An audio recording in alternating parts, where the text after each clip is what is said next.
आज से 10,000 साल पहले बरमूडा देश में हर एक राज्य के बीच लड़ाई होता था। कभी कोई राज्य किसी पे हमला कर देता था तो कभी कोई। हर एक राज्य का एक राजा होता था। पूरे बरमूडा देश का सबसे शक्तिशाली और सबसे ऊंचा राज्य था पीक। पीक राज्य का राजा सबसे अच्छा, दयालु और चालाक था, जिसका नाम था राइस्टार। राइस्टार ने कुछ ही दिन पहले ऑब्जर्वेटरी राज्य पर कब्जा कर लिया था। सबसे ज्यादा दबदबा पीक राज्य का था, क्योंकि उसने ऑब्जर्वेटरी के साथ साथ रिम नाम, बिमा शक्ति, ग्रेवयार्ड और पोचिनोक राज्य पे कब्जा किया था। राइस्टार अपने दिमाग का इस्तेमाल करके किसी को भी अपने कदमों में झुका देता था। लेकिन पीक राज्य के बाद सबसे शक्तिशाली राज्य था क्लॉक टावर। इस राज्य का राजा था सकूरा। इसका नाम जैसा खतरनाक था वैसा ही खतरनाक उसका काम था। उसने भी कई राज्यों पर कब्जा किया हुआ था। पीक और क्लॉक टावर राज्य के बीच सबसे ज्यादा लड़ाई होता था और इस दोनों के लड़ाई का कारण था फैक्ट्री राज्य। फैक्ट्री राज्य सबसे अमीर राज्य था, लेकिन बरमूडा देश में सिर्फ फैक्ट्री ही ऐसा राज्य था जहाँ कोई राजा नहीं और कोई जनता नहीं। बस वहाँ महंगे महंगे मशीन्स थे जिसका उपयोग बहुत होता था। फैक्ट्री पर कब्जा करने के लिए ही सब राज्य एक दूसरे से लड़ते थे, लेकिन पीक राज्य ने सबको धूल चटा दिया था। सिर्फ क्लॉक टावर राज्य पीक से नहीं डरता था। एक दिन राइस्टार ने अपने राज्य के बीच बैठक लगवाया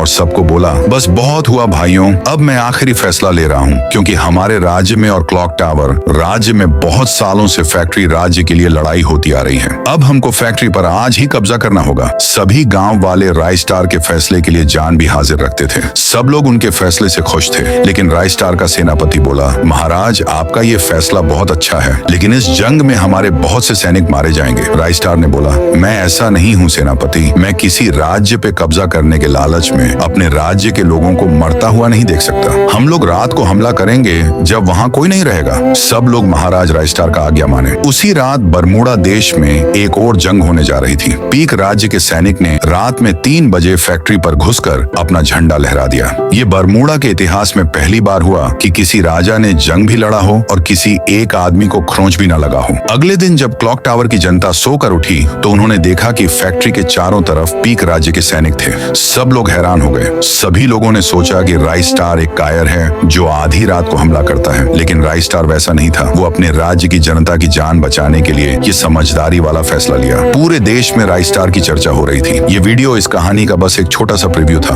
अभी पूरी कहानी बाकी है। ये कहानी इतना अच्छा होने वाला है कि आप लोग बहुत खुश हो जाओगे। इसीलिए अगर इस वीडियो पे 1000 लाइक और 500 कमेंट आ गया तो इसका पूरा मूवी मैं अपलोड कर दूंगा।